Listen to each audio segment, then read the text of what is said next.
Well, all of my ad trackers are out of sync, so I'm going to start talking now, and I'm going to turn the screen on when all of them say we're back. Um, which is just a few seconds, but still. Hi, how's it going? I'm here. So are you. Pop the screen on. It's me. Look, it's me. I'm here. I kind of disappeared last week. I I got little horns forming. Unexpected hiatus. I just kind of felt completely blah. Monday threw off the whole week. The holiday on Monday threw off the whole week. Tuesday rolled around and I forgot it was Tuesday. And then I just kind of let myself fall through the whole week. So that was weird and unproductive and not the best. But we're back. I'm back. Here we are. I keep so many times have I opened these with, "Hey, I'm back." I need to stop being away so that I can be back. Anyways, we got a new toy. I got a new toy. Something I've been looking for, actively looking for at thrift stores because I don't want to buy a full price one. And I've always been super hopeful I'll find one because there's lots of really bad ones at thrift stores, which means there should be some decent ones mixed in eventually. Not like some other things that I'm never going to find, like my nice rolling pin. I was hoping for those, but that was a complete leg. It is, and I've got it over here, a waffle iron. I know, pretty basic thing, but a nice waffle iron is pretty expensive. You can get a cheap, crappy one, and most of the ones you find at thrift stores are cheap, crappy ones. A nice one can get pretty expensive. And what I mean by nice is one that has sufficient mass that you're not fighting against the batter when you're trying to cook it. That's why you look for one that's heavy, because all the weight comes from the cooking plates. So if you've got a heavy one, that means they've got a nice, solid, large piece of metal in there, or ceramic, or whatever material. This is no instructions with this one, so I'm not actually sure what it's made out of. But I'm going to show this thing off real quick because we're going to use this today. Let's pop over to the countertop.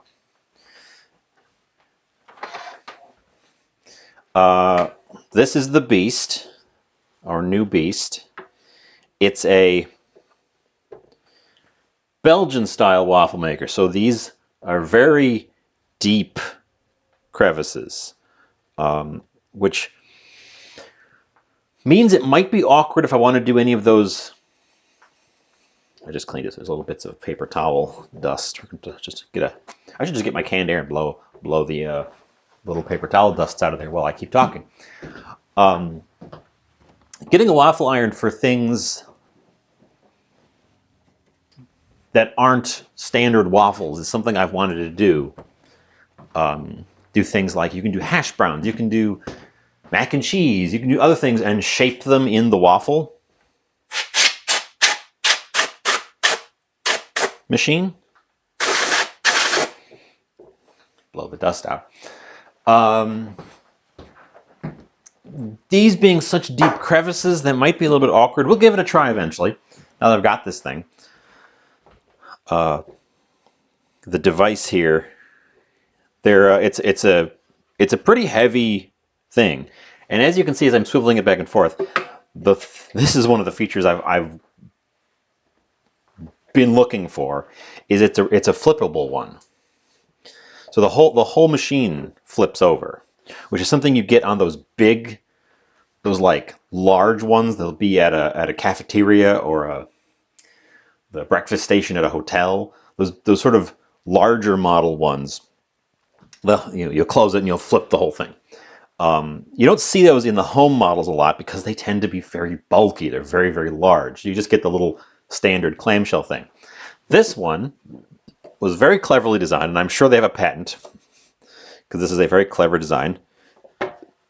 the whole thing flips over and the little standee stays put. So we're going to use this today. I tried making chicken and waffles once before using our cast iron griddle pan, if you remember, and it stuck horrifically. So this will be our first attempt at waffles. So I figured we should inaugurate this thing with just standard waffles. And by sheer coincidence, I was thawing out some chicken. So when I found this thing, and I just found it, yesterday, or was it Sunday? No, it was just yesterday. So I haven't had a chance to put it through its paces. Although I have tested it, it does get hot, so it's functional. I was coincidentally thawing out some chicken to use here on the show, and I didn't know what I was going to do with it yet. I was just rummaging through the old freezer here, looking for things that I needed to use up, and there was a package of chicken thighs. So I pulled those out. Well, when I found this, just yesterday, I decided on chicken and waffles. So let's slide the device out of the way. Show off the other thing we're doing today. These have been in the fridge for a couple hours. I had to do these in advance because they need to sit in the marinade for a while. And all you can see is marinade, but there's chicken thighs in here, and we've got them in a buttermilk marinade for about 3.5 hours now. By the time I use them, I think it'll have been 4 hours, which is the recommended marinade time. And then I have another project. If you know me personally, you've been talking to me personally, you'll know I've been having problems with squirrels at my bird feeders. Well, I'm going to be heating up a bunch of oil today, and that's a good opportunity to convert that oil into hot oil. I picked up a bag of chile de arbol. Chile de arbol. This was about $1.50. We're going to use all of this and the excess oil from the fry to make a hot chili oil extraction, which I'll be putting in a spray bottle and spraying on my birdseed to keep the squirrels away. So this should be blazing hot. Chile de arbol are pretty hot in the realm of peppers. They're no slouches. They're not like, super peppers, but they're decently spicy. Anyways, we should get started. On the most boring part. We're gonna get started on the most boring part. We're gonna come over here. We're gonna adjust my. I'm spoiled by the new countertop camera over here that saves all of its settings beautifully. The one on the stove is still a old model, and it's also a Logitech, and they don't save their settings. They just.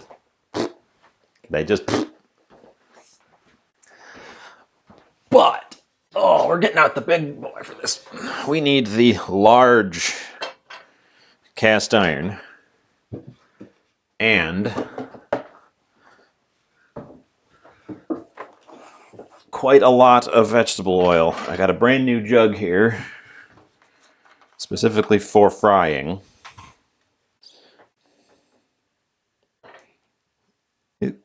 Yep. Didn't even break the seal on it.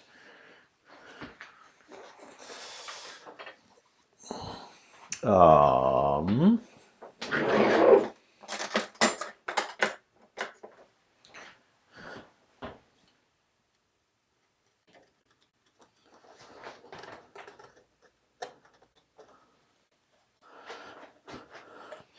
then we're going to have to think about a sauce too, because we're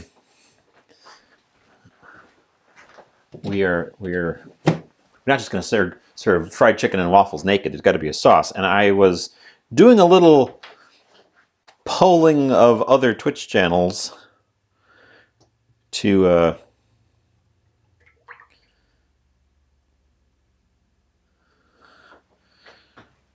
think we're going to use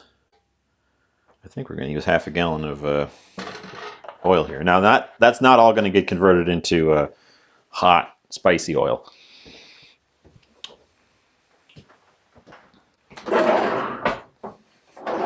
But let's get a thermometer hooked up to that. Where is my this one, the fry thermometer? Let's get a thermometer hooked up to the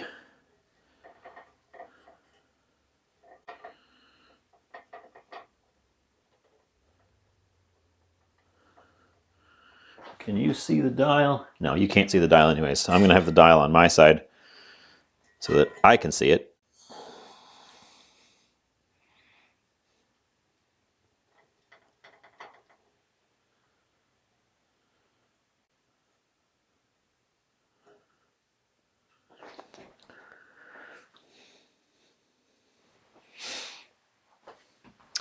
And we'll get that started heating because that's a lot of oil and it's going to take a while to heat up. Oh. And while that's getting started, we should make waffle batter. The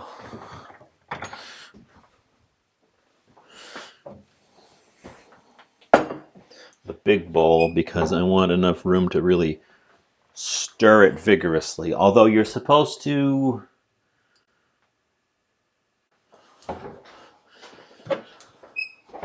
add your liquids to your dry, I believe.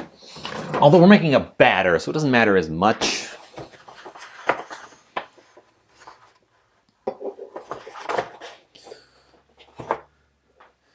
But we'll start by putting the liquids. Here's something I just want to show this off. I get these ungraded eggs as my standard eggs, and they're usually, there's a lot of variation in their size, but they're around the sort of middle-sized egg. You can see this here is ungraded. This is the one I got just most recently, and you can immediately see the eggs are like struggling to fit in the lid. These are, I bet you some of these are double yolked, but these are some of the biggest eggs I have ever seen. Like, they're huge. I don't know. And of course, there's a couple in there that are just normal. Well, more normal. They're still, like, that's the smallest one from this dozen, and it's bigger than the standard one from the other carton. We're not using these because I want to use up the older ones first, but I feel sorry for the chickens that had to squeeze those out. Those are some big eggs. And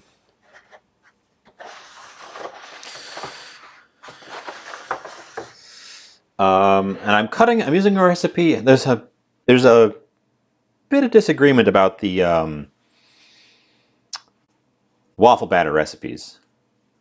So I'm juggling an egg between my two hands. So I'm just going with one because there's disagreement.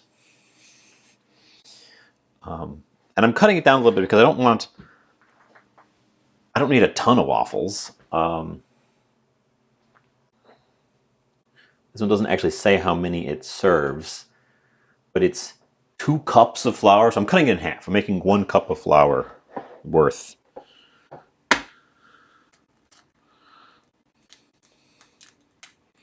Oop, and I immediately got a piece of shell in there.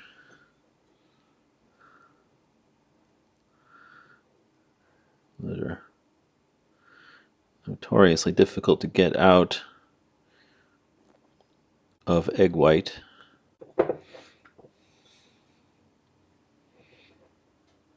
Got it. Okay.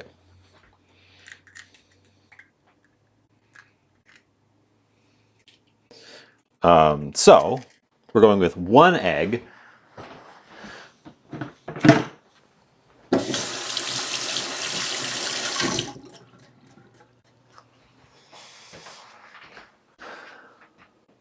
And it's 1 2/3 cups of milk. The other one says 1.5 cups of milk.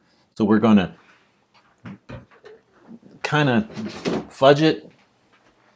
I've got some just ordinary milk, but since I was buttermilk brining my chicken, I've actually got some buttermilk. So I'm going to use buttermilk and just wing it. But it should be 3/4 of a cup of our various milks. Oh, before I put milk in there, let's break up that yolk, get that egg started.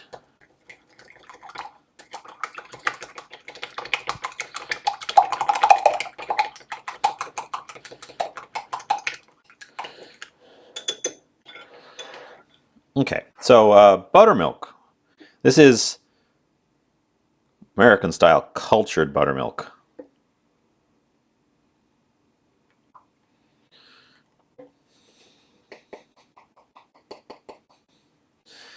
So it's actually more like a very thin yogurt or a kefir than actual literal buttermilk, which is the liquid that you get after you make butter. I don't honestly know why this stuff is called buttermilk, because it's not buttermilk. But whatever. And then some plain old regular milk.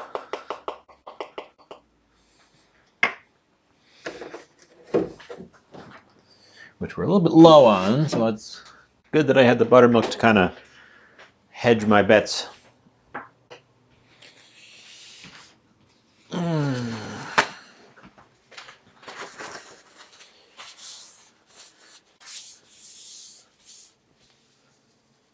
Clean stuff up. Clean as you go, clean as you go.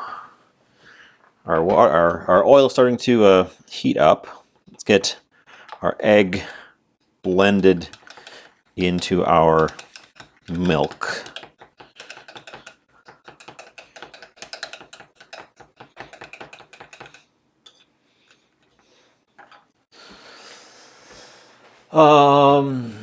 Vanilla, maple extract, and vegetable. Everyone, now I don't know the science behind waffle batters, but every waffle batter that I've seen has a fat component in the batter, either melted butter or oil. And not a ton.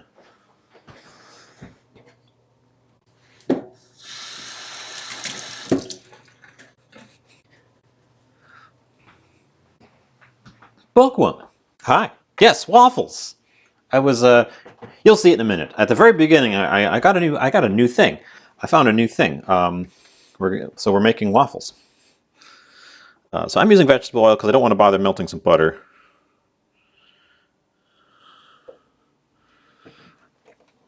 I'm not sure what the science is behind having the oil right there in the batter, but there you go. I also like the idea of making. Oop, I almost put the oil in the fridge. That would be foolish and weird. I like the idea of our waffles being slightly sweet, because then I can maybe dial back on. Waffles frequently are sweet, but they don't have to be sweet. Selena, are you first? Are you first? You're not officially first. Hi, welcome in. You can't be officially first unless you formalize it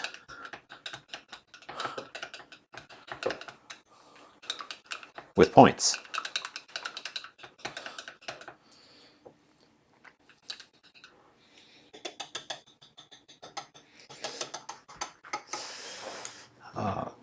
So waffles don't have to be sweet. They frequently are, but they don't have to be.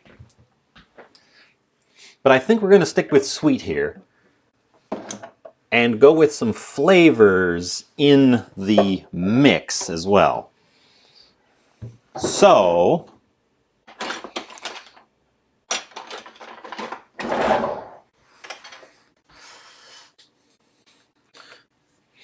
because for one thing, I've got flavors. This is a maple concentrate extract. And this one is vanilla.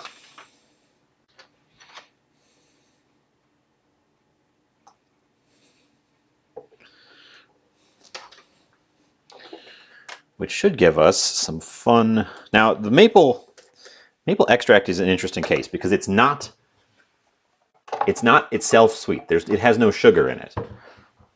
But even just smelling it makes your brain go right to, that's sweet. It tastes like you're expecting it to be sweet, which is hopefully going to work out pretty well here. Okay, let's set our liquid part aside so I don't make a mess of it. We're going to put all of our dry ingredients here in the big bowl. I need my flour tower, which is now hidden behind my rice barrel.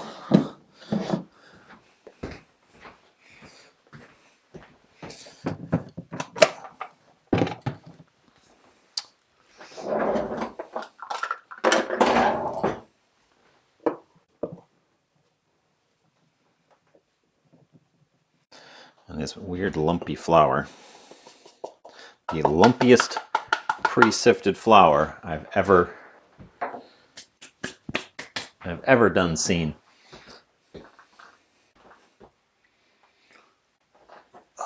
So, hi, welcome in. How's it going? I'm just talking my way through.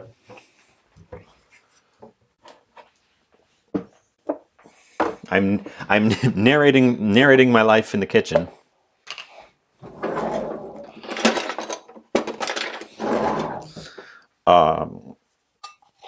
So that's a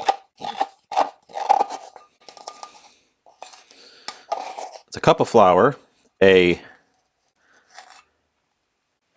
half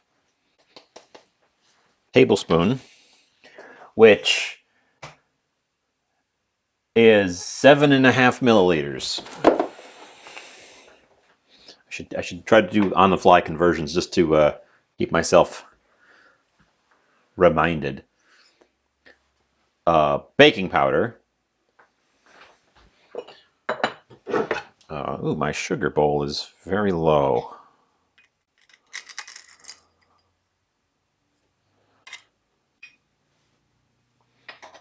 So low that I just dumped the whole thing in there. About a tablespoon of sugar.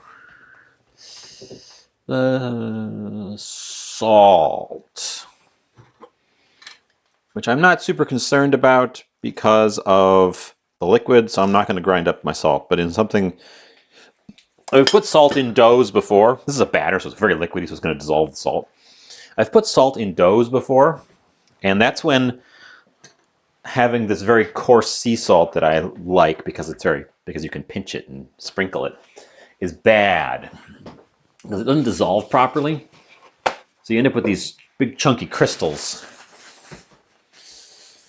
that can, for example, when I made pasta with it, disrupt the formation of the dough.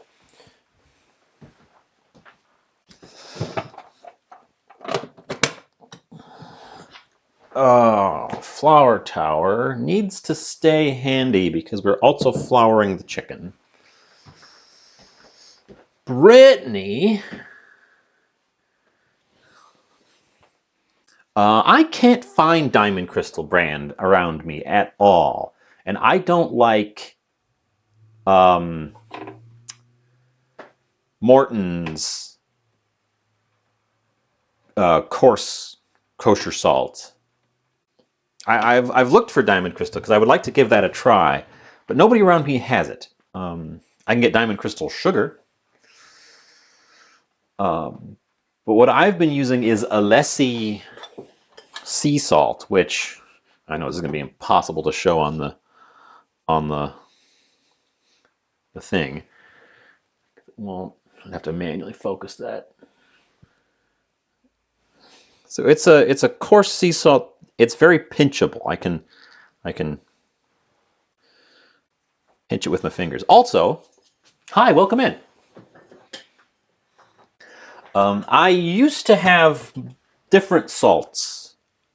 Let me get my little whisk and combine these powders together while I'm talking. I used to have a bunch of different salts. A fine popcorn salt, a medium, just sort of standard table salt, and then the coarse salt. And I don't do that anymore because I find the table salt hard to use for things that I would want the coarse salt for. And the coarse salt can easily be ground down in an old-fashioned mortar here, which doesn't even need to be cleaned afterwards because it's just salt. You can just rinse it off or leave it, then have your next spice be slightly salty.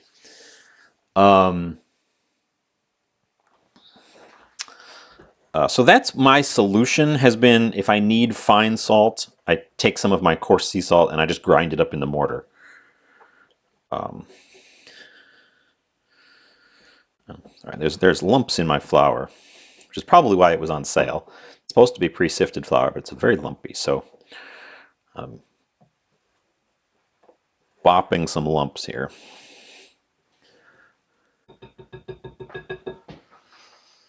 I mean, everything's full of microplastics.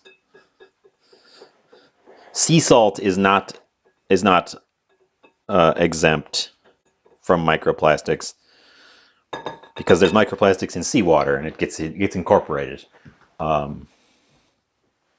Most,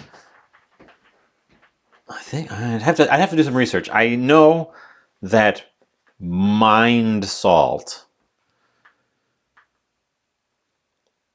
that is just mined and ground up is shielded because it's underground, but they don't just salt mining isn't as simple as that. Salt mining, they usually dissolve the salt, pour it out into evaporating basins, evaporate the water back out of it, and then harvest the salt the same way you actually do with seawater salt. So I don't know that there's any way to avoid that.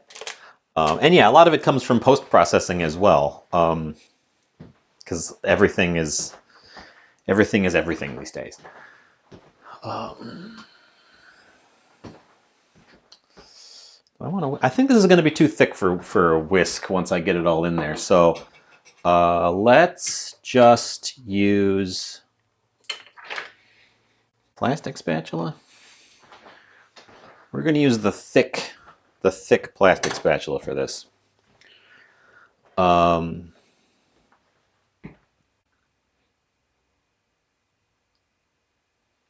Okay, well, let's go for it.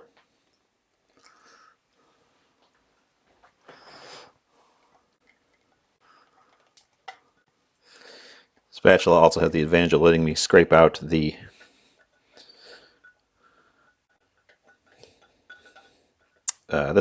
this thing.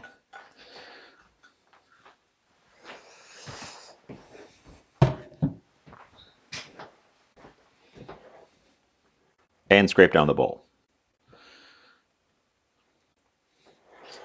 And I don't know, eyeball it at this point.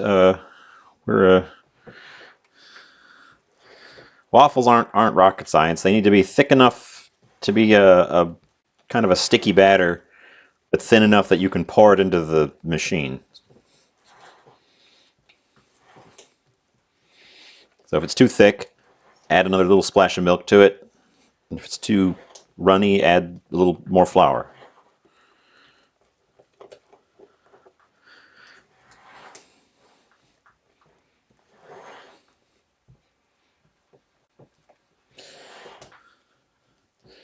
And we're lumpy too. This is definitely not too thick for a whisk. I can run a whisk through this, which might help break up. Oh, an ad snuck up on me. Sorry about that. Ads always sneak up on me.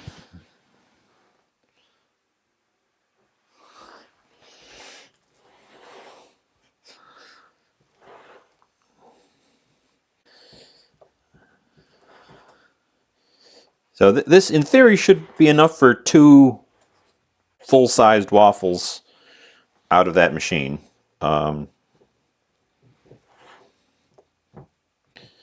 just want to make sure there's not any.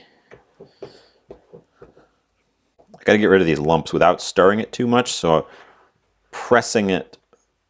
If you over stir it, you'll start to develop gluten, which will make your waffles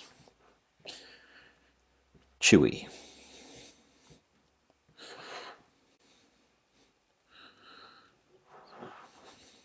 So I'm going to try to just, doesn't have to be perfectly smooth, like it's like a pancake batter. It doesn't have to be perfectly smooth, but you don't want any little bits of raw flour hiding in there. So that's the only thing I'm trying to get rid of, is any of those lumps that just stayed insulated. Because they won't be good eating when you get in there.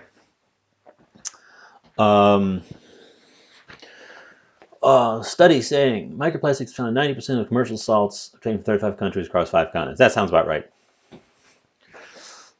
Yeah, waffles become chewy, like the Star Wars character.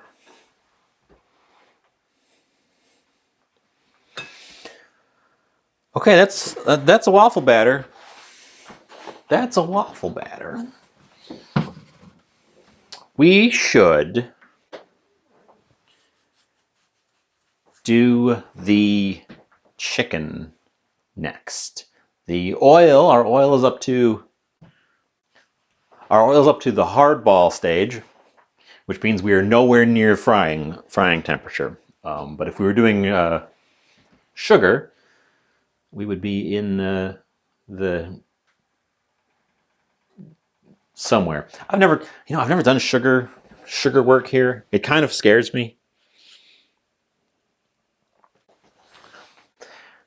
I picked the wide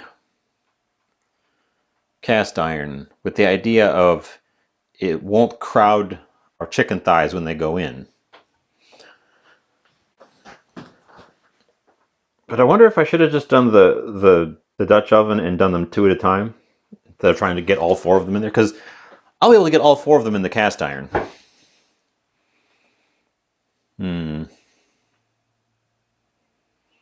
It's probably too late to be switching them around now. Let's set our waffle batter to the side so we don't contaminate it with chicken. Set that over there so it doesn't get contaminated with chicken. Let's get out our chicken. Chicken. As I mentioned at the top, this has been in here since early this afternoon. It's been going on 4 hours in the bag with the goop. The goop is buttermilk, garlic powder, onion powder, black pepper, cayenne pepper, salt, sugar, and smoked paprika. And hidden in the goop are 4 skin-on, bone-in chicken thighs that are among the things from my freezer that we've got to use up. Because I have spent too much time putting things in my freezer and not enough time taking things out of my freezer. I've never deep fried bone-in chicken at home before. And we're not truly deep frying today because I've got the cast iron.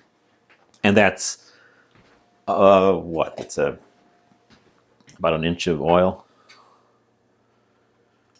It's about an inch of oil. Not quite an inch of oil. So we're going to have to flip them. They're not going to do a full immersion. But we should be able to get them all in, 4 of them in there at the same time, which will be nice. So we're gonna, but this is just the liquid marinade. We also need now to make our powdered, our breading. You know.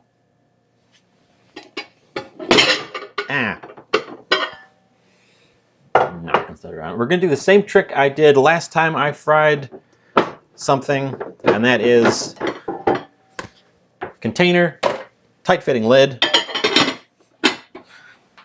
container that the things will all fit into.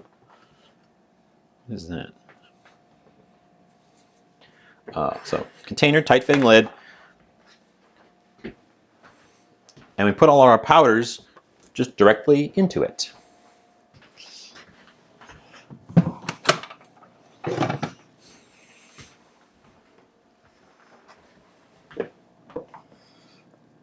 And as we have dealt with before,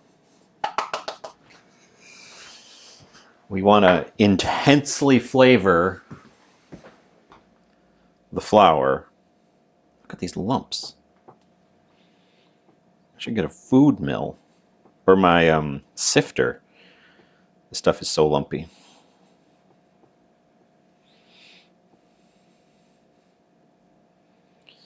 All right, I'm just gonna squeeze out the lumps while everything is still nice and dry.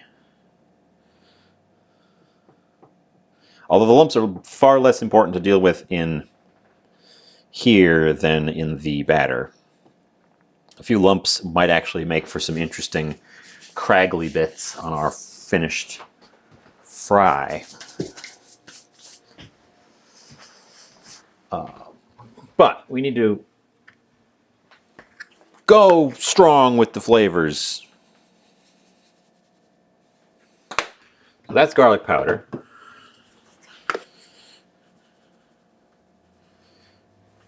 That one's onion powder. If you don't go strong with the flavors here, you won't even notice them. That one's paprika with also lumps.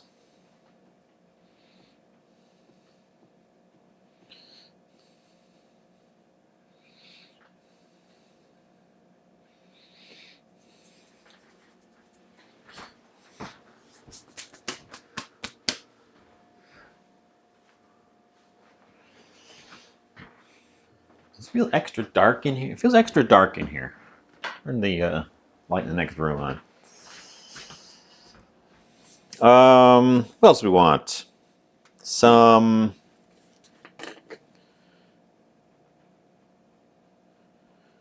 cayenne.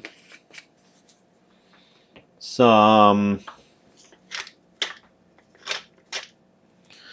tighten up the grinder there a little bit.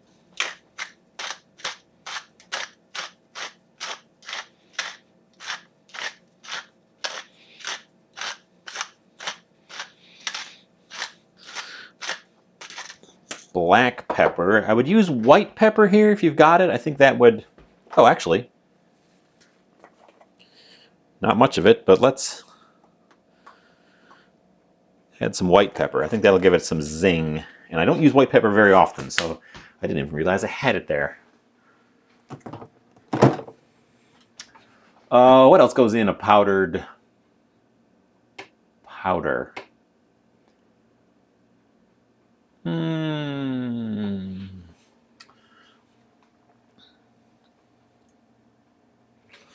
Well, the one thing that definitely goes in here, which we've dealt with before, we are making sweet waffles. I've already put sugar, maple, and vanilla into our waffle batter. Also, hi, Ryuya. We're going to add some baking soda here to our powder, which will help give us a crispier coating, in theory, hopefully.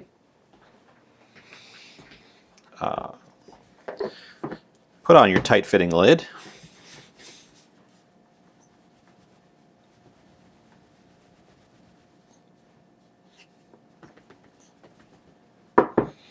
And we should have a thoroughly mixed, yeah.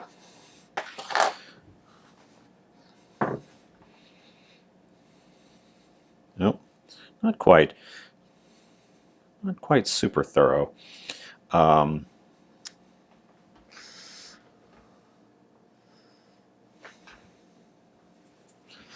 Let's see, our oil's coming up. So I want to get these guys. Oh, and I will need the probe to check the chicken for doneness because these are reasonably sized pieces of chicken. So I want to make sure that I cooked all the way through the middle once we get that far. Do I want to make our batter either crunchy or crispy by adding either an additional non-flour starch or some cornmeal? I think I want to add a bit of a starch to this to amp up the crispiness a little bit.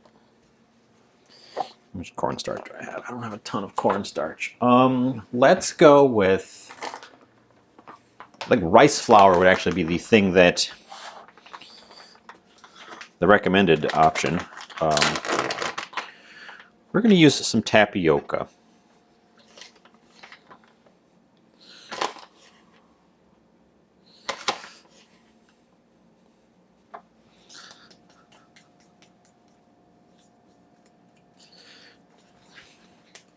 As an experiment, I've never heard of adding tapioca. I've heard of adding rice flour and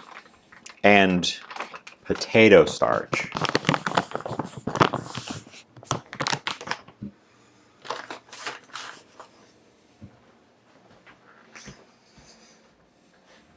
Where's my whisk?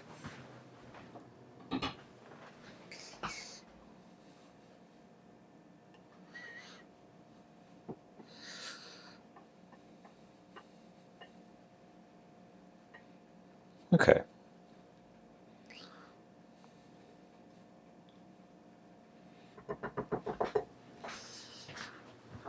That should be plenty of nonsense, unless I want to add some salt to this part. Probably don't need salt in this part. There's salt in the liquid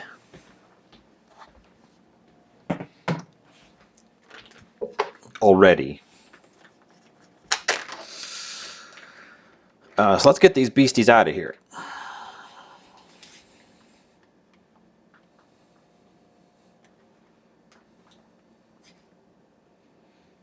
And yeah, I am leaving a lot of marinade on them. I want to form a very thick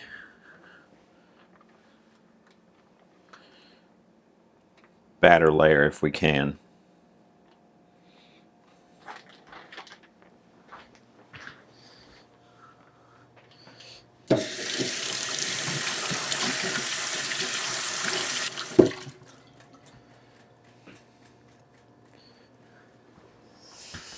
Okay. That's my hand off.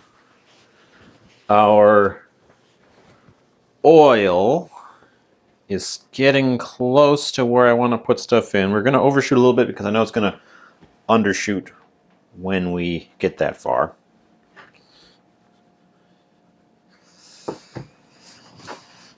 And we're going to do our shake 'em up breading trick.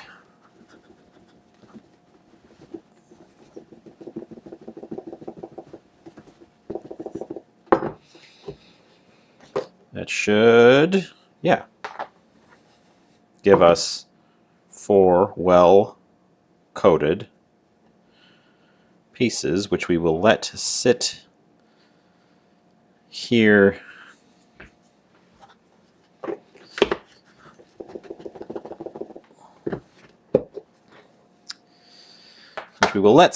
until we need them. so that they can really set in as much as possible. We don't want the breading sloughing off. We're going to shake the extra off when we get to the point of throwing it in the fryer, but we don't want it sloughing off in the fry if we can help it. And let's clean stuff because raw chicken, you know how it is. You know what I'm talking about.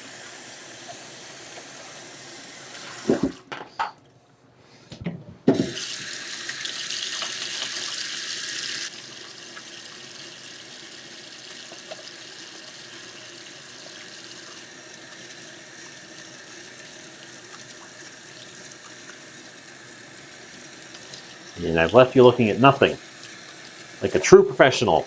Well, not nothing. I've left you looking at some orange powder and bits of chicken spatter, like a true professional.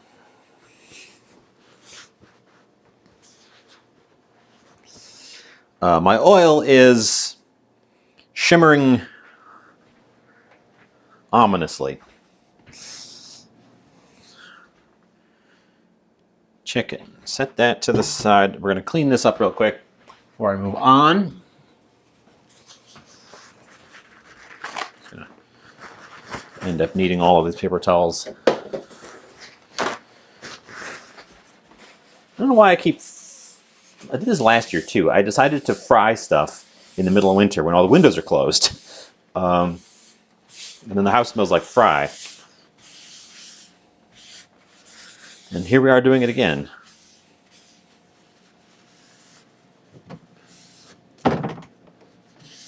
Like a fool. These are just extra paper towels. We're going to keep them handy because we're definitely going to need them. I'm going to need a new roll.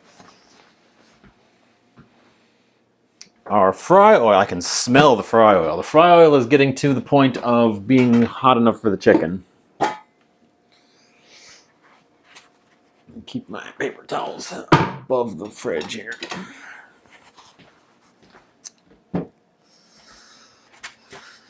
Okay. So we're going to need paper towels as a catching. We don't need a ton of room for those little guys. Do I have the small rack? Yes. Small rack is available.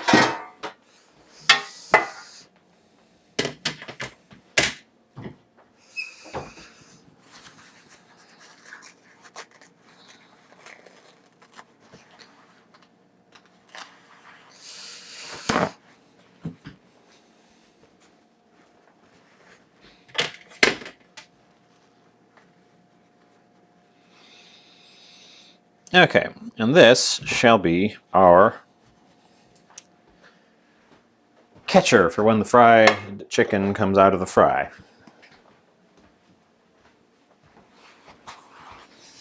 Okay, and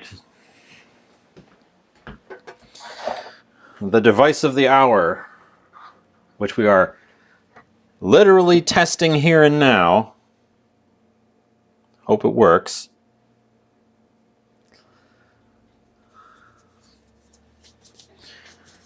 One waffly boy. So it immediately starts heating up when you plug it in. This, you cannot see it from the top. There's a little light here. Here. I can't even shade it properly. That lights up when it's heating. And then it has a timer that is in no way is connected to the heating element. It is literally just a little stopwatch. And near as I can tell, the reason it was at the thrift store was because the timer, although it times, no longer beeps. But that's our waffle maker. So we're going to let it heat up. And we're going to make waffles.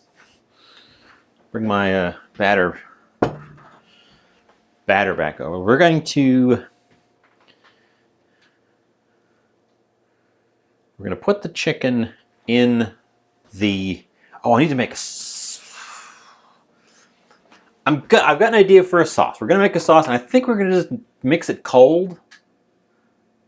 I don't think we're gonna actually have to cook it, so I can just mix it cold. Well, let me show you this thing.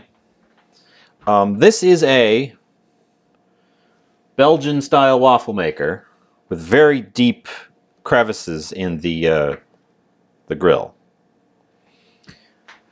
So I guess we're making Belgian style. Although I've just kind of made a generic batter.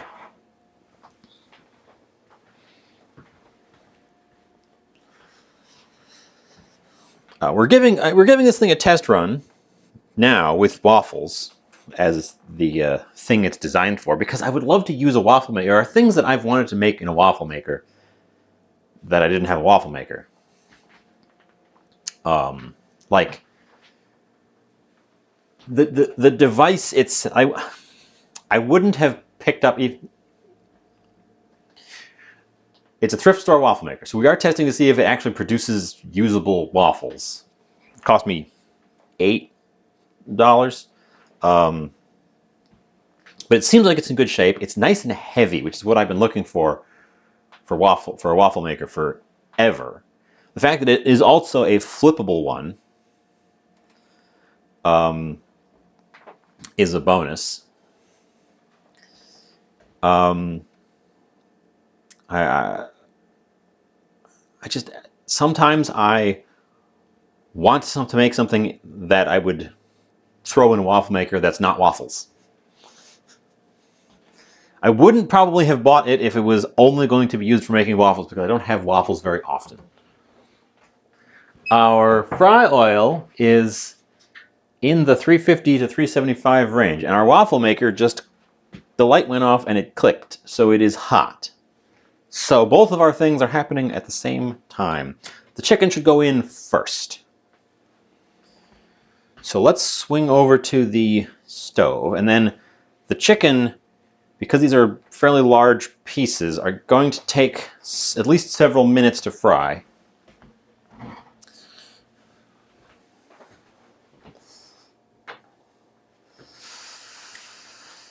So we will have time to waffle it up.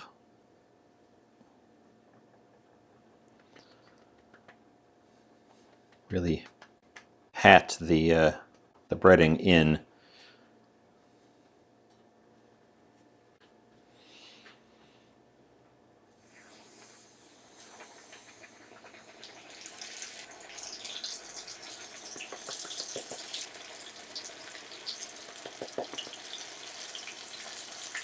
I will not be able to fit all 4 of these in here. I can tell you that immediately. So I may as well do 2 and then 2, since I'm not getting 4 of them in there regardless.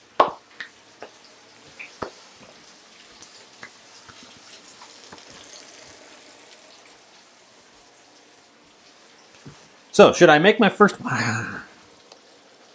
I probably shouldn't make my first waffle while the chicken is frying, because I shouldn't get distracted.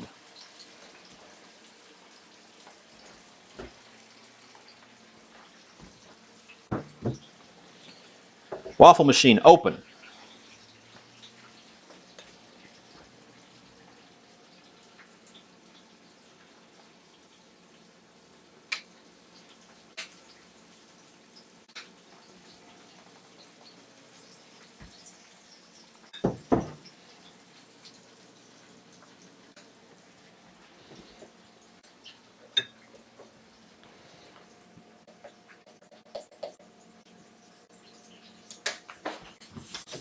Okay.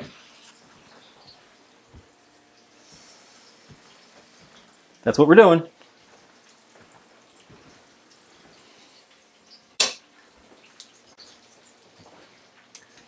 We did crash my oil temperature by putting the chicken in.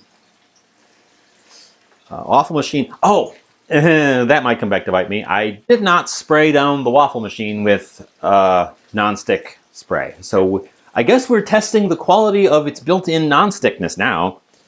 Because I didn't...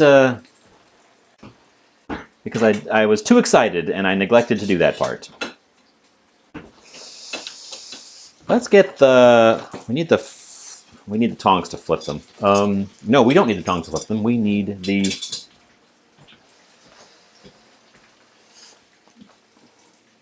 mine says nothing because I don't have any instructions. Because I got it at a thrift store. Mine also says I put too much batter in it because it has lifted itself up and is starting to escape. Ooh, and my chicken says that it has been frying a little bit too hard.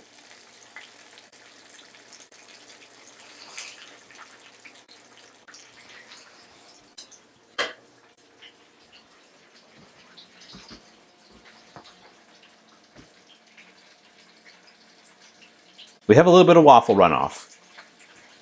You can't see it because of the angle. We pop over here. There. A little bit of waffle runoff, and also about that much lift on the lid. If the waffle maker works as I'm hoping, which it seems to be, it's definitely cooking the thing. We got a lot of steam coming out. I don't know. I just have had moments in the past where I'm like, oh, I could do this something with a waffle maker. If only I had a waffle maker. So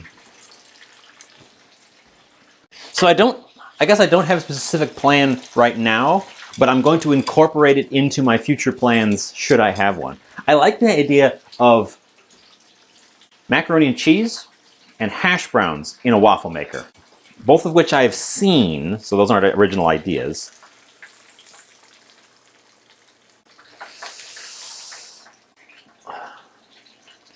I think my oil's burning.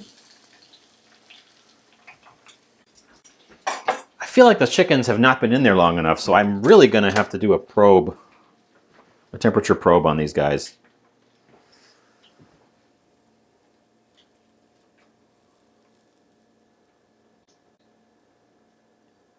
Oh, yeah, they're... Huh. Well, my instinct was correct, but they're so dark brown.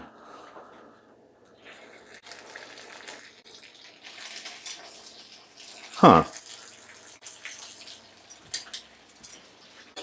Something is happening with the chicken. They are cold in the middle.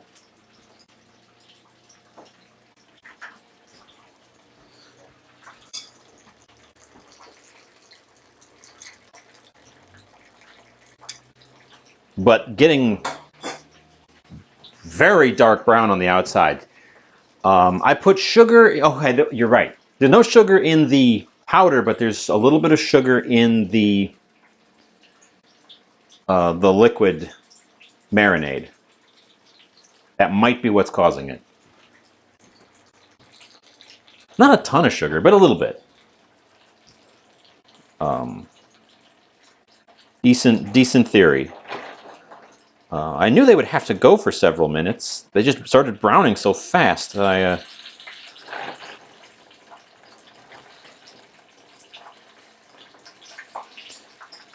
Well, I had other plans for this oil anyway, so I'm not concerned about ruining the oil.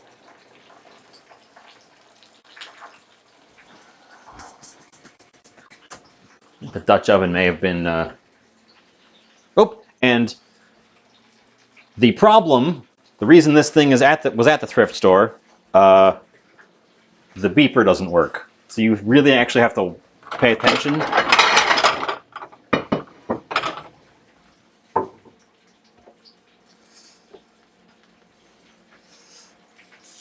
Okay. It didn't stick on that side. Let's give it a flip-seat. And it did stick on the top. Okay. Let's see how badly. We might have to lower the temperature Let's see how badly we stuck. Uh, Not bad. I definitely put more batter in than I think I needed to, but we got good color on our waffle.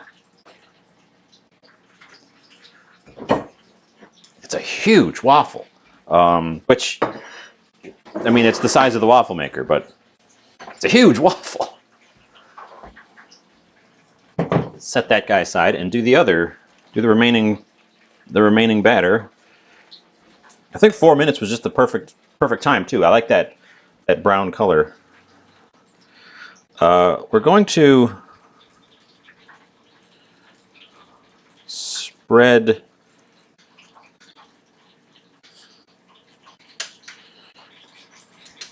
try to spread the batter out a little bit more this time.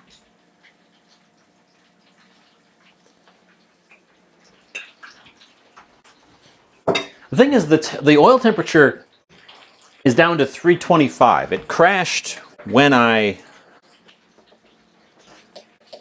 put the chicken in there. So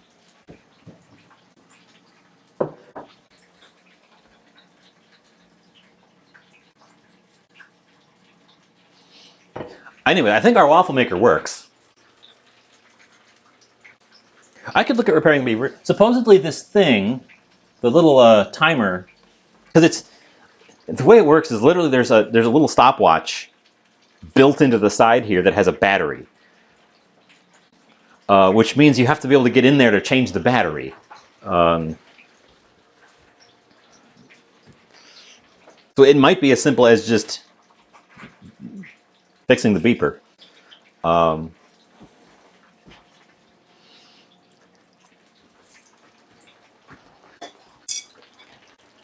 Let's give these guys a turn. I think we're going to have nearly black fried chicken in order to get those middles.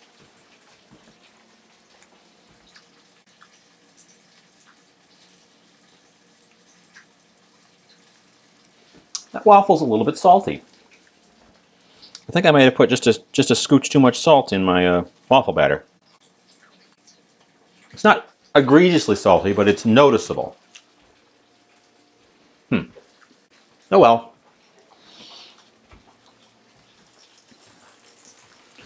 Where did I put my probe? Let's probe the chickens. They are looking a little over.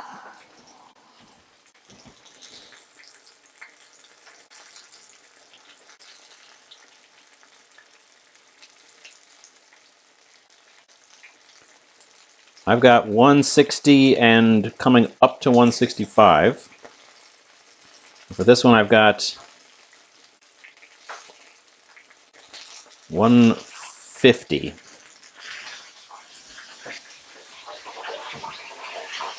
And now it's leaking juice into the fry oil. You can't even see the chickens. I might look into repairing the beeper. I didn't want to do any extra work on this thing until I knew it worked. So we had to give it a test.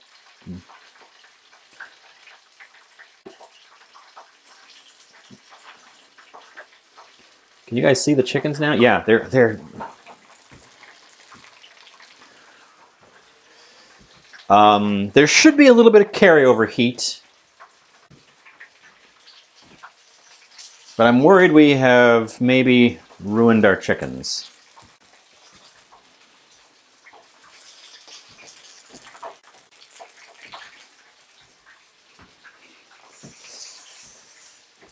Which happens. Doesn't happen super often, but we have had a few mishaps before. That one was just about right when I checked it, so I'm going to say that those extra 2 minutes or extra is enough. This guy, this was the largest one of the whole batch, so we're going to give him another flip.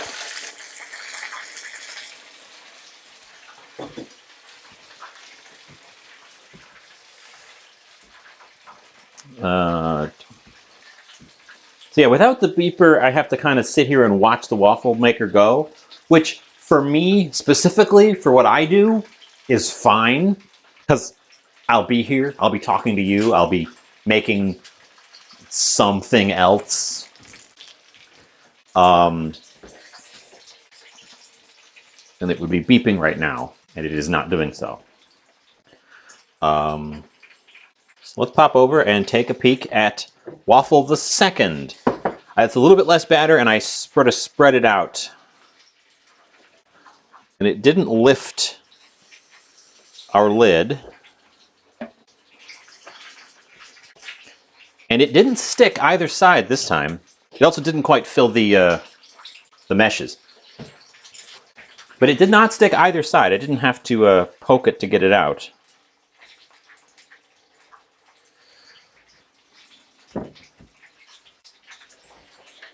I think that is a successful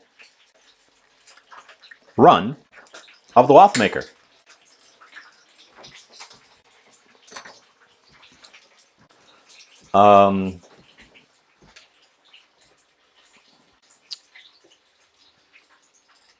It it smells a little bit. What? It smells like hot plastic a little bit.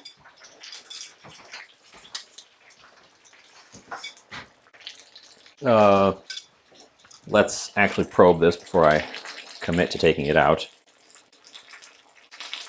Okay, it's hot in the middle. So I'm going to take it out and put the next ones in. Our fried chicken has become very, very, very dark brown, which I'm not incredibly happy with.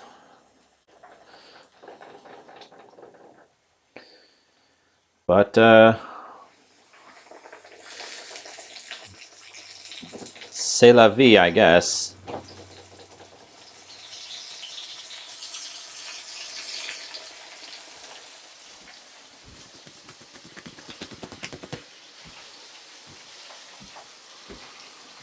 And of course, it's screaming hot because it's been on. But yeah, this is exactly what I was hoping it would do, because it's a nice, like I said, it's nice and heavy. It's got a good weight to it. The fact that it's flippable is means I can do things like we just did with the Belgian waffles here, but also for runny things, you can put it in one side, close it, and flip it, and have runny ingredients kind of work, which would be a difficulty with a non-flippable one. Since I have indicated my desire to do some weird things.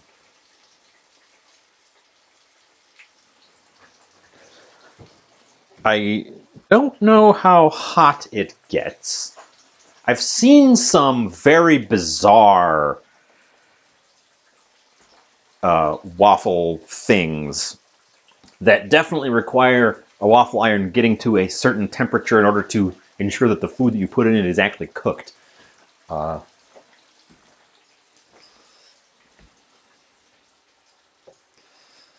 But we will, and now it's going to slowly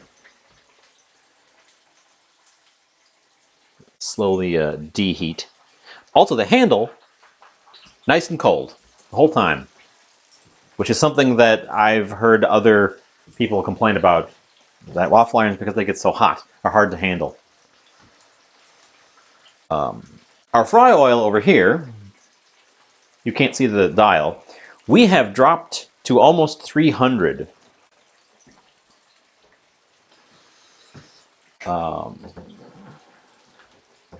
And also, 8 ounces, 3 cups.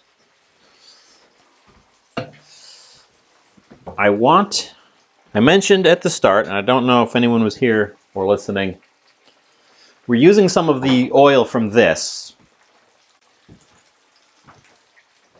in an extraction with some hot peppers to make a squirrel repellent.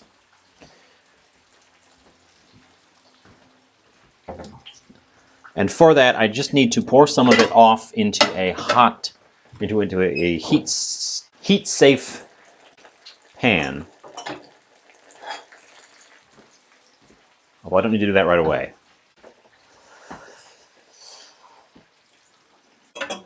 But while we're waiting for the chicken to catch up, I can chop up my my peppers.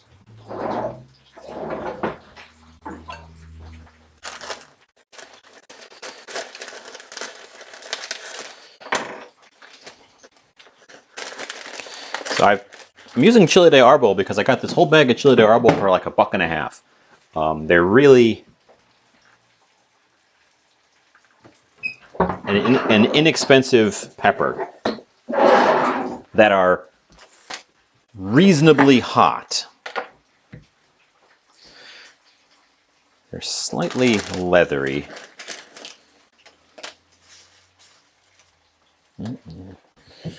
There's a few little stems, although I don't think it matters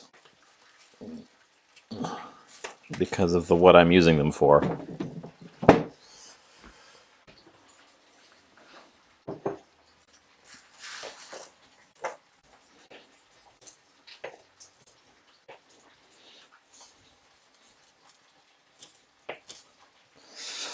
I have been at war with my squirrels.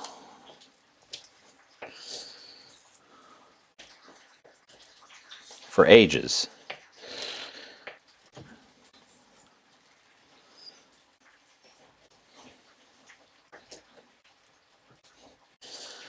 And I'm hoping that this will be a cheap but effective solution that only requires me to do a little bit of work, as opposed to spend a bunch of money on gadgetry and repellents and such.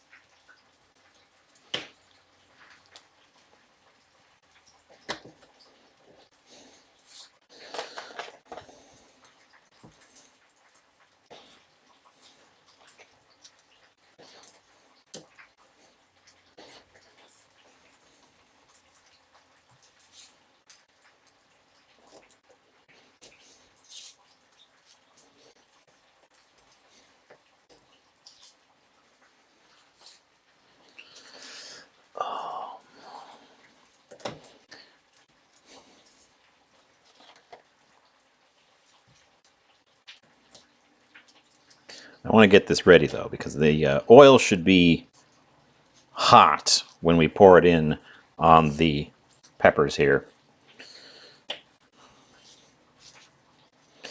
so that we can get an extraction, and also so that we can ensure there's no botulism in the oil. Oops.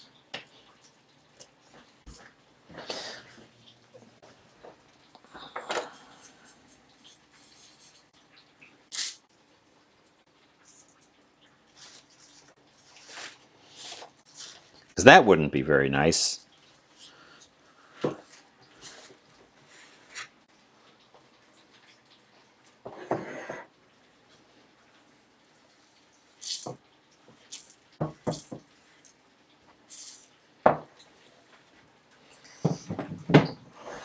I almost want to, in fact I am going to.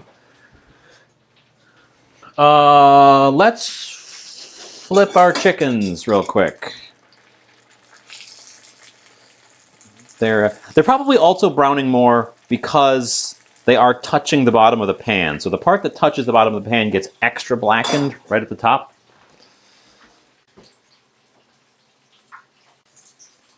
The peppers are for squirrels. I'm using the oil, using some of the oil from our fried chicken to make a hot pepper extraction. These are just cheap peppers.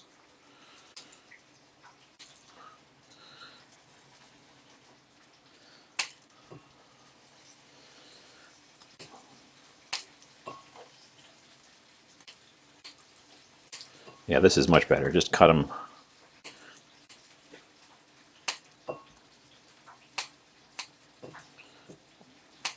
We probably don't even need all these peppers. was surprised at how inexpensive a large quantity of these peppers were.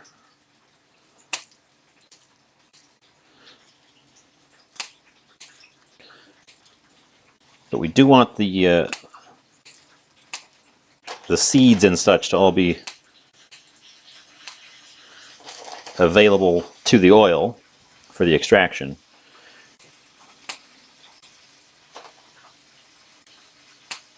So we're breaking them up just for that reason.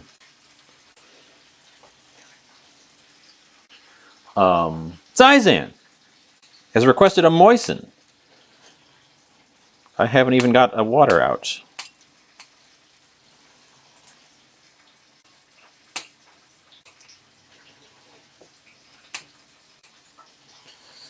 I will be with you in un momento.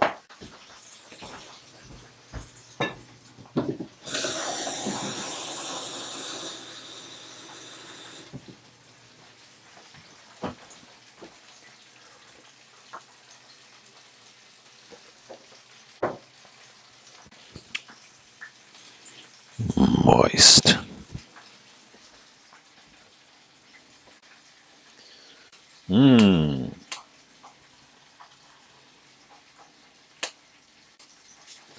I think that's enough.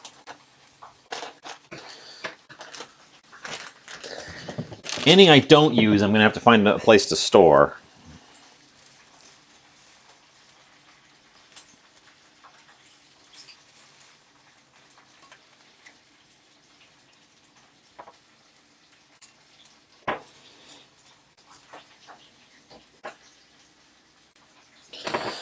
I know this is not my usual game, but I've had the war with these squirrels for so long, and I am sick of it. I bought a different cheap pepper oil. It was pre-made, and it was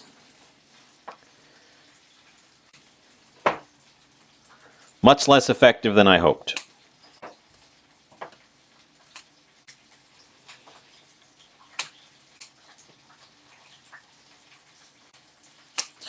I think at this point I'm going to go through all of them.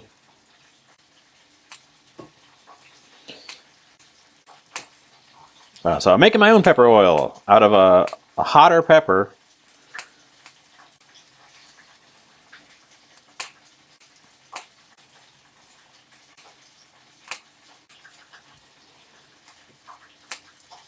Oop. That one exploded its seeds all over the place. So if you're not aware, you probably are aware, but if you're not aware, capsaicin, the chemical that makes hot peppers hot, acts on a specific receptor that is found in the digestive systems of mammals, but is not found in the digestive systems of birds. So when a bird eats something with capsaicin, they do not experience the burning hot sensation. The biological purpose for this is that the pepper plant wants birds, because the seeds, they're all over the place here. These pepper seeds are these little flat things that are really hard to get a hold of for a bird. So a bird who eats the pepper will either drop the seeds or swallow the seeds, rather than cracking them open. But the seeds aren't very strong, so a mammal will use their little crunchy teeth to grind up the seeds so they won't germinate. So it's an adaptation to dissuade mammals. And what are squirrels? Mammals. So we're using the natural seed repellent properties to protect my seeds from squirrels. And my squirrels are so persistent. I think I need to go check on my chicken real quick. It smells a little like I may have overdone the second batch. My squirrels are so persistent that a lower intensity pepper, they just powered through.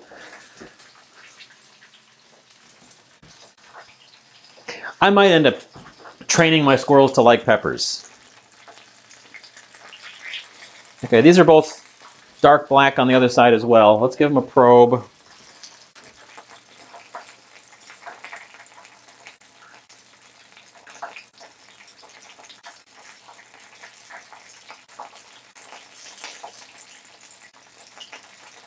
I got 158, 159, 160. This one I got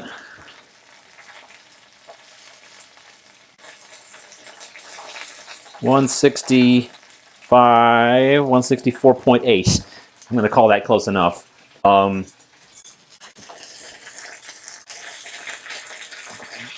Give them both a quick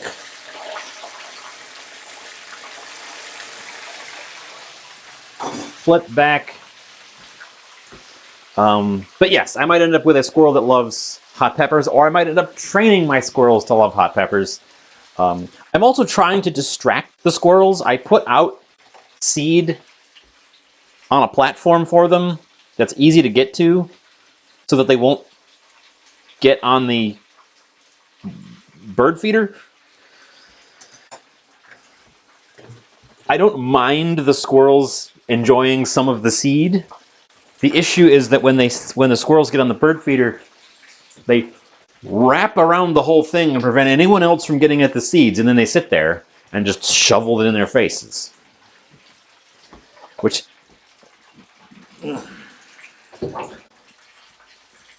is not my idea of the bird feeder. It certainly is their idea of the bird feeder. I want to taste the waffle before it gets any colder.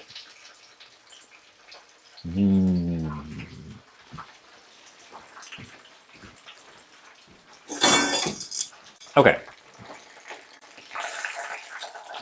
Those chickens were very close. So now they are done. And you can turn that heat off.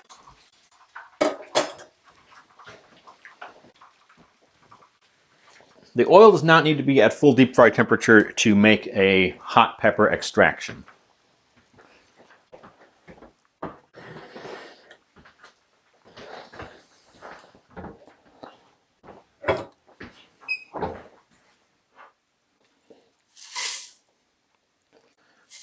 But it should be above 250 to do a hot pepper extraction. To ensure that there's no botulinum.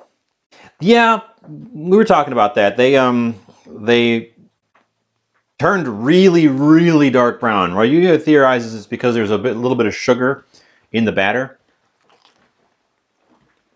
But that's the color they had to get the middles cooked. I tried taking them out early, or I tried probing them early when they looked more like fried chicken color, and they weren't done.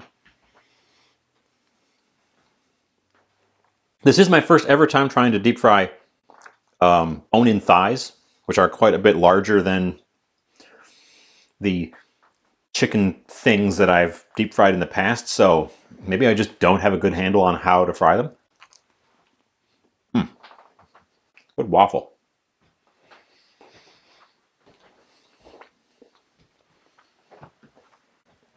But our waffle machine is a success. I'm just snacking on one because I am hungry.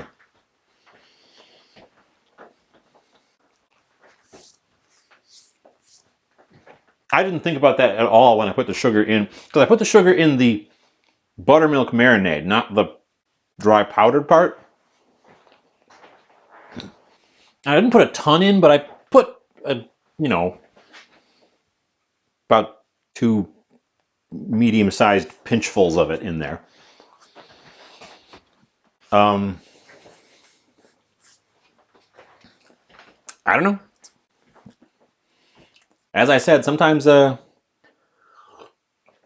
if you look, I don't know if the see, the waffle iron is cool enough to handle, so I will be moving it out of the way. We can get the chickens over under the main cam, which has a bit better look at them.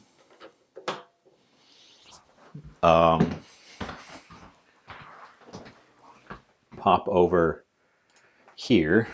We don't need that. There's pepper seeds all over the place.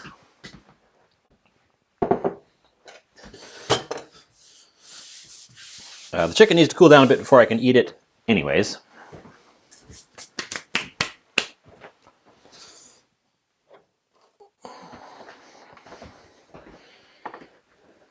Wow, they look even blacker over here. Hold on, let me get my extra light.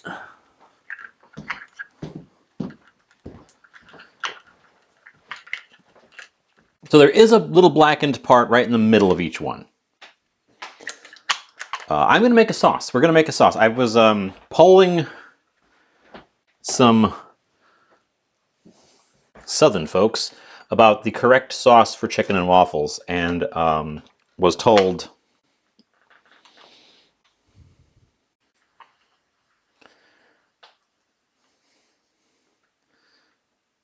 to light it the way you're supposed to, which is put it around the camera. So as you can see, there's a black spot right in the middle where it was touching the metal, but the rest of it is just sort of this very dark chocolatey brown, which being caused by the sugar would make more sense. They are very dark. Need a better place to put this light. Keep this guy handy for things like that. And we still have some lighting issues. That's the next big hurdle for the stream, is just getting the lighting sorted out. Consensus was maple syrup is the way to go, but hot sauce, hot maple syrup is the way to go. Or someone said hot ranch dressing, which I don't have any, and we used all of my buttermilk, and I don't really like ranch anyways. But I have also heard of a sweet, hot maple barbecue, which is what I think I'm going to do, because I have a pre-made barbecue sauce here, and we are going to, I'm not going to cook this. We're just going to mix this up as a sauce.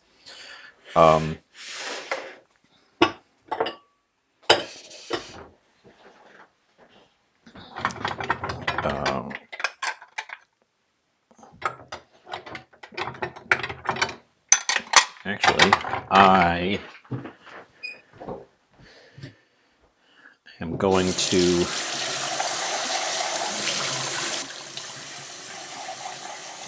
do it in a pourable vessel.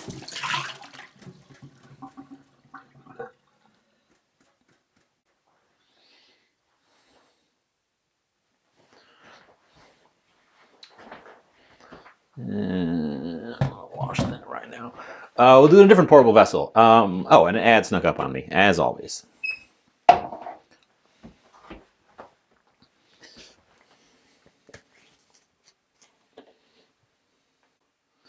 So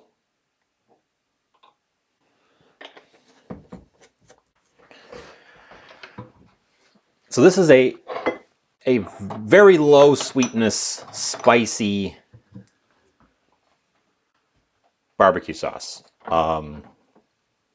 as the start point. And I want to add sweetness to it. Normally you would use brown sugar. That's the typical kind of go-to sweetness source. But since we're doing this with waffles, maybe I shouldn't talk about this when the ads are running, but since we're doing this with waffles, I want it to be mapley. So we're putting a bunch of maple syrup in it. And we're going to just kind of taste test and see what it do. Real Wisconsin maple syrup. You know, the good kind.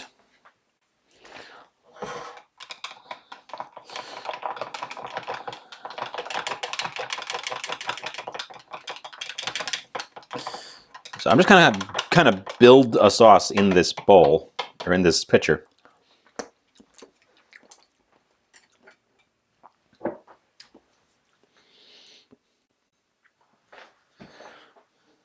We need to. Should have used less of the barbecue sauce to start with. It's a little overpowering. I think I just wanted a dab of it, actually.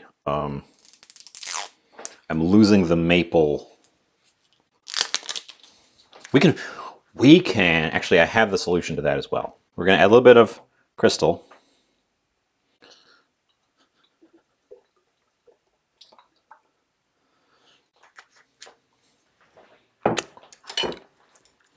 Louisiana Pure Crystal Hot Sauce.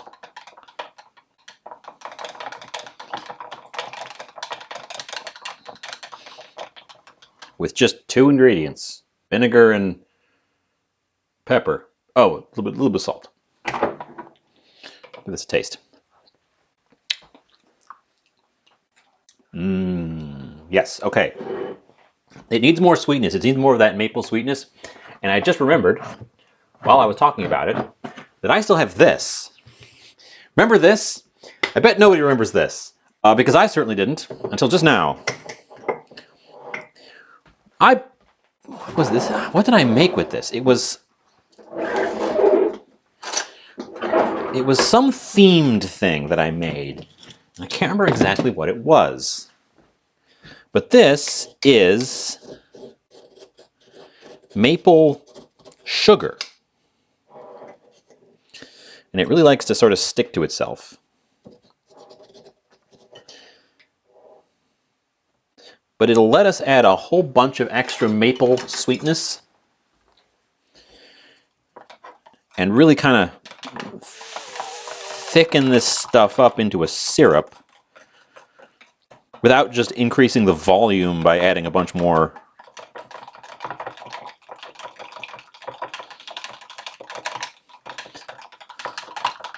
maple syrup to it.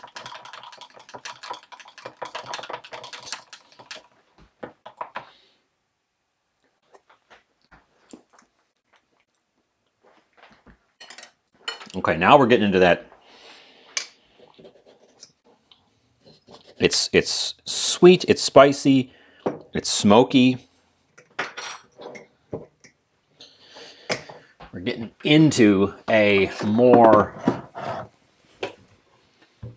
I am going to add a little bit more of the actual syrup as well.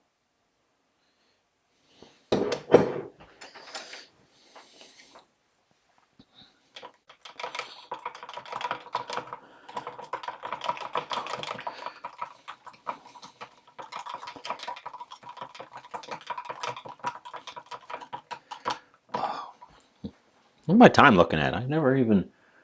I've had the Twitch panel closed this whole time. I don't even know how long I've been on. 1:30, and also my ad timers are all out of sync again.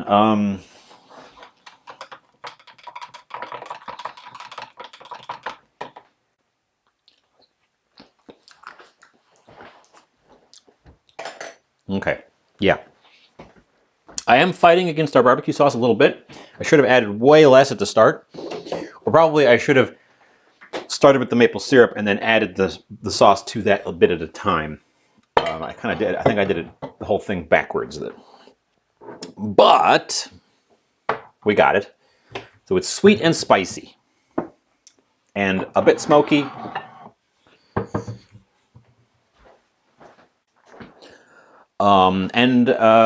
Coincidentally, the time that took, my fry oil is down to 250, which means I want to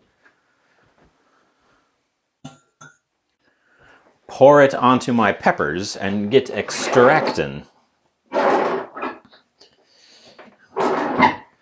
And since it's 250 degrees, I'm going to use pot holders.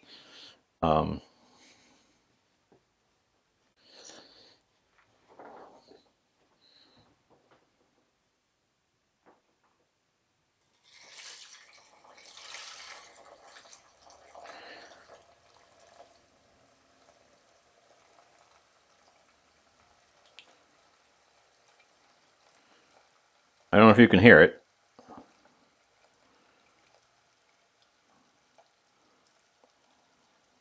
But it's a sizzling. And yes, I did say I don't need all of that. And then I just did all of that. But there it is.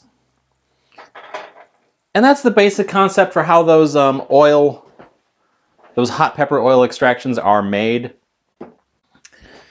They heat the oil and pour it over the peppers.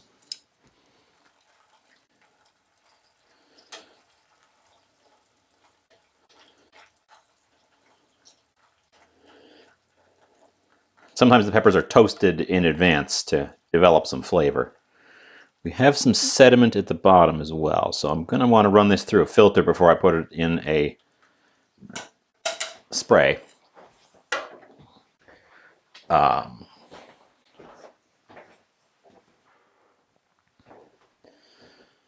And I know you can do a cold extraction like this as well. It just takes a lot longer.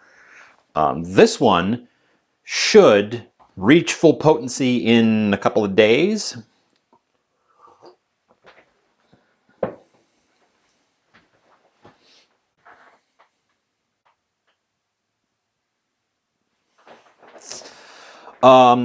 Anyways, I've got my sauce, I've got my waffles, I've got my fried chicken. The chicken ended up so dark that I don't want to use. I guess we're using.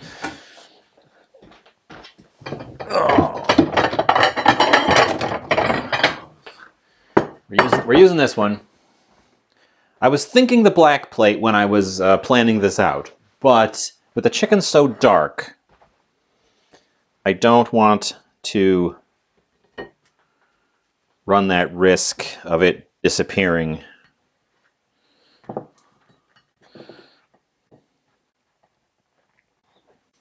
This is an enormous amount of food. I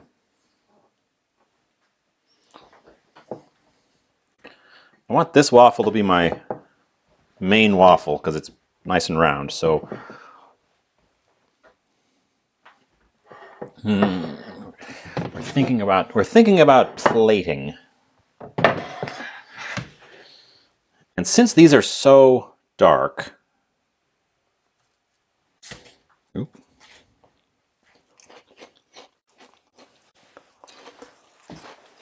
and crumbly, but since these are so dark, I kind of want to break into them.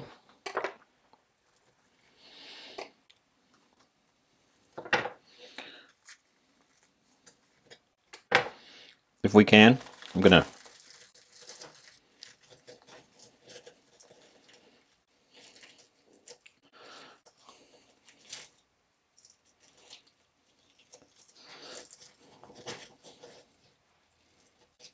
Eh.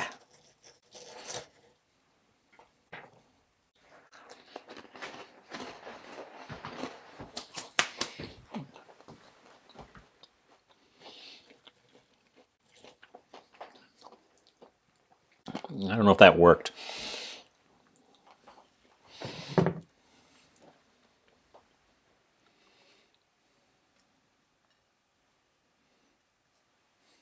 I wish they weren't so dark. They look like pieces of charcoal on the camera.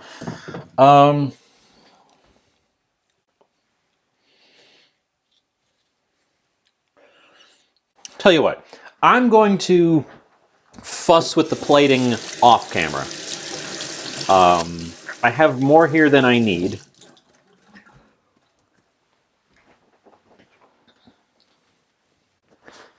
We have more here than we need. So I'm going to just do tastings with you loose, and we will post pictures later. So I've got the one that I already started there. Because I think I'm going to have to fuss to get this to look good on the plate. Oh, but I want a nice...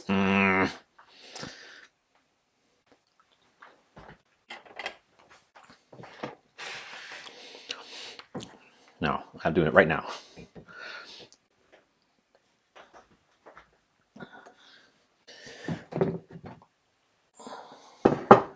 What I want is for one of these guys to break open without the knife.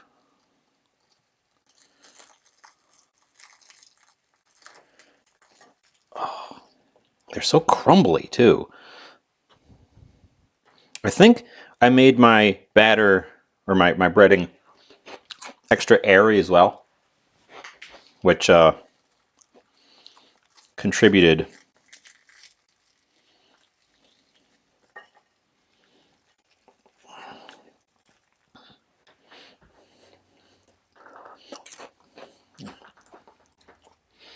I don't know, man. I don't know, man. It's a little bit of a mess. Also, tasting the scraps of the batter, it's definitely more than just browned because sugar. We definitely burned it a little bit. It's got a little bit of an acrid tone to it. Oh well.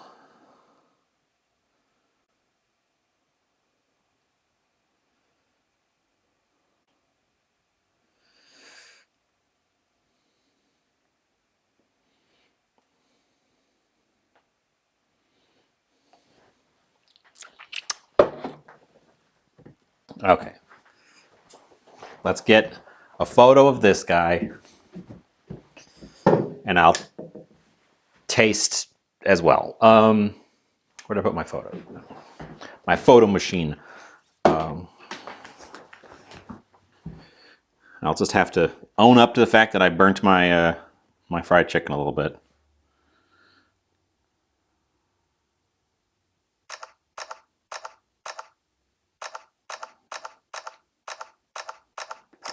It was always going to be kind of monochrome, and monochrome, really dark brown, I don't know. Anyways, cut this one up, so I want to eat from this one.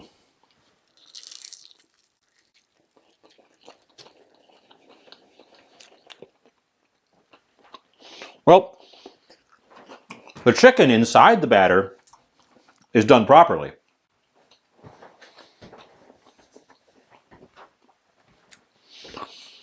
These are thighs, so they're definitely resistant to overcooking in general, but I don't feel like that they got overcooked here.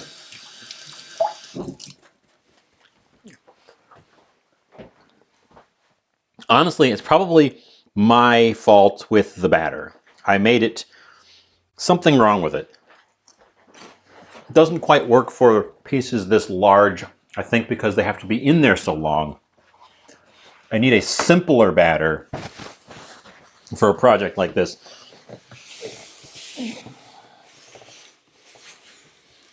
Because I added the extra starch and I added the baking. Sorry, I'm cleaning up some crumblies on the floor. I added the baking powder and the extra starch, which give you a crispier, airier batter. But then it had to sit in the oil and fry longer. I think a denser, less crispy batter wouldn't have, because I think part of what burned is the airy part, as it sort of swelled up.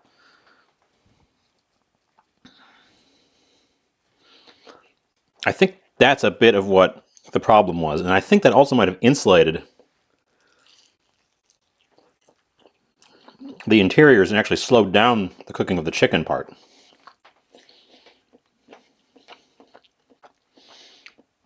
Now that I'm inside of one of these, I can, I think that's what happened. The skin is good.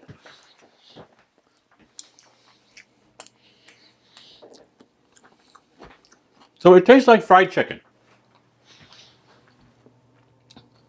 With a little bit of a slight burnt note to the batter.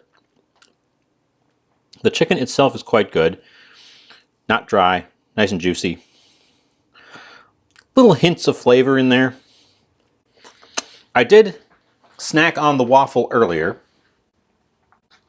The waffle, I'm sure it was very crispy right when it came out of the thing. It maintains that to a degree, but it definitely softens up as it sits around. But the flavor on waffle is great. It's ever so slightly sweet. It's mapley and vanilla-y. It's beautifully fluffy and chewy. I think we got the proportions on that batter just right. Uh,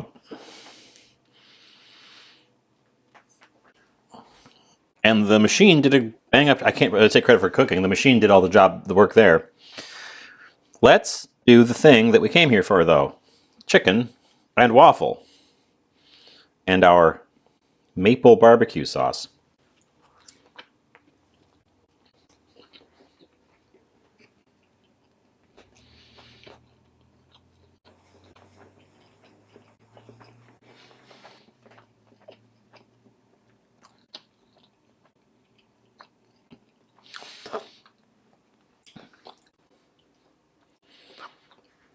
It's pretty good. Honestly, having this be a little bit extra punchy like it is a good thing here, because the waffle itself is very starchy and slightly sweet. So it immediately sort of tempers the spiced flavor.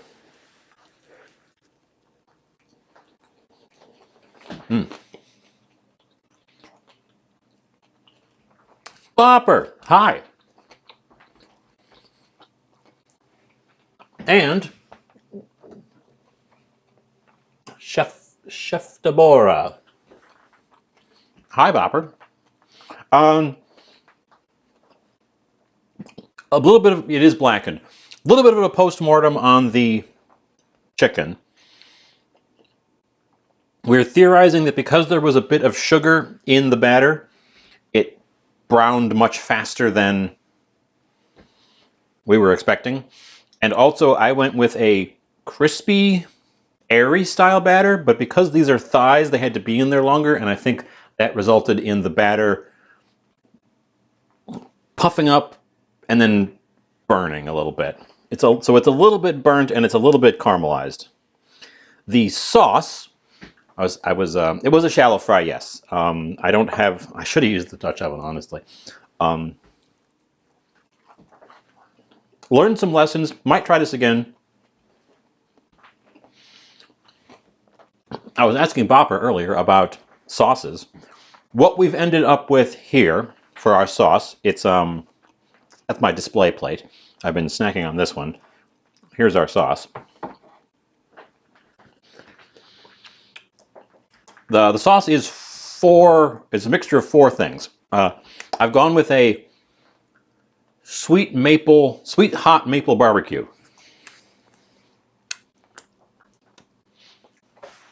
So it's maple syrup, crystal hot sauce, Famous Dave's barbecue sauce, and some additional maple sugar because I wanted it to be sweeter and didn't want to pour a bunch more liquid maple syrup into it. So it's sweet and spicy and a bit smoky. It's been drizzled on the plate, and it's here in the. So yeah, this is my first ever time trying to fry whole chicken thighs. So I think part of it is just I need to do this again and learn from my mistakes. They taste fine. Little bit. Okay, they taste fine. The excess batter is a little acrid, a little bit over. I might end up scraping some of it away for the eating. The chicken part tastes great. The waffle part tastes great. Now that I'm actually eating this, I don't know that I've ever had chicken and waffles before. It seems like a thing that I'm familiar with, but when I taste it, I'm like, it's not triggering memories. I marinated the chicken thighs in a mixture of buttermilk and spices since early this afternoon, so about 4 hours in the marinade. And then I hauled them out and put them in here.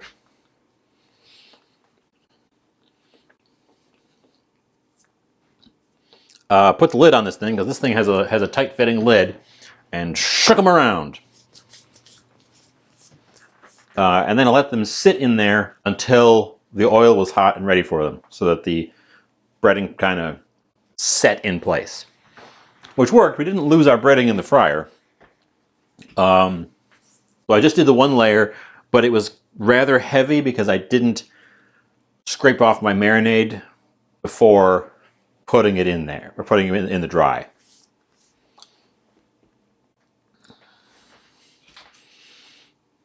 Nope. And this one, this is the skin on the top here. The skin came out actually pretty good.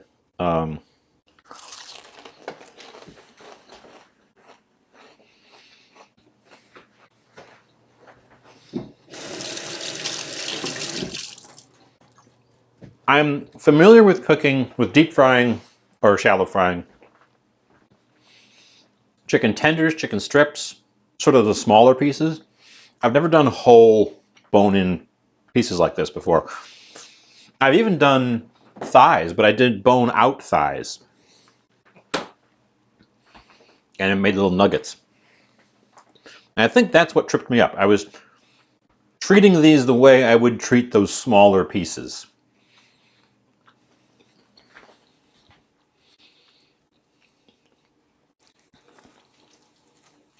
But these needed a little bit more care and attention. So, as I said, lessons learned.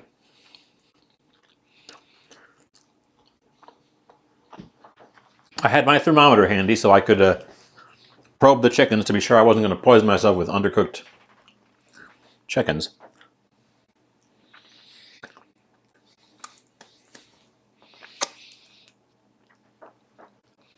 We can potentially revisit this almost immediately because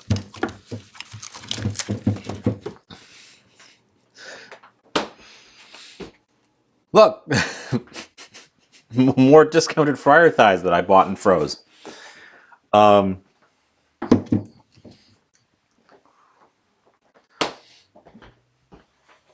also probably should have only done 2 of these. I did not need 4 of these.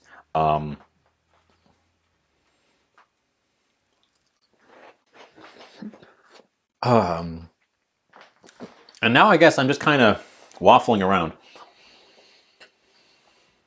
which suggests that it is time to think about the future.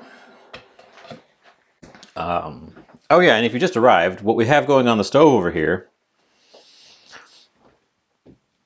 is the fry oil from our deep frying with an entire package of chile de arbol, which we are turning into a hot oil extraction because I am at war with the squirrels and I need to up my game. Oh. Anyways, I think I'm going to wrap us up. because all of my food elements are cooked, I'm going to go take pictures of that thing on my own time. So let's send y'all away. See who's on. There's lots of people on.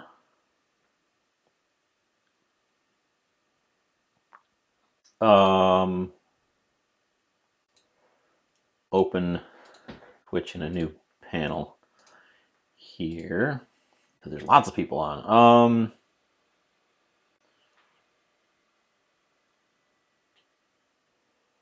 Who are we gonna drop off? I think we're going to raid someone I have not raided before. And I know I'm not going to pronounce this correctly, but I believe it is Le Chaton.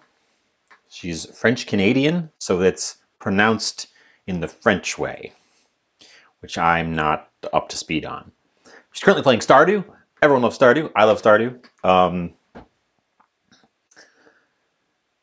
How do I know? She's in my follow list. I've been there a few times. I can't remember how I connected the first time. But let's all go say hi.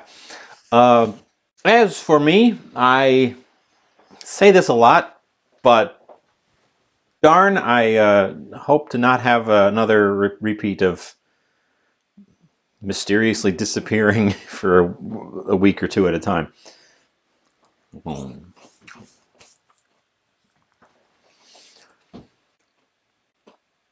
So I guess drop a follow and stay tuned. Now that we know the waffle iron works, we're going to have to do more experiments with that. I want to make hash browns. I was talking with Sal about making hash brown patties. We can try patties and waffle iron hash browns. We can do like a hash browns day. That might be fun. There's the countdown. So I will catch you next time. Bye. And then we push stop streaming.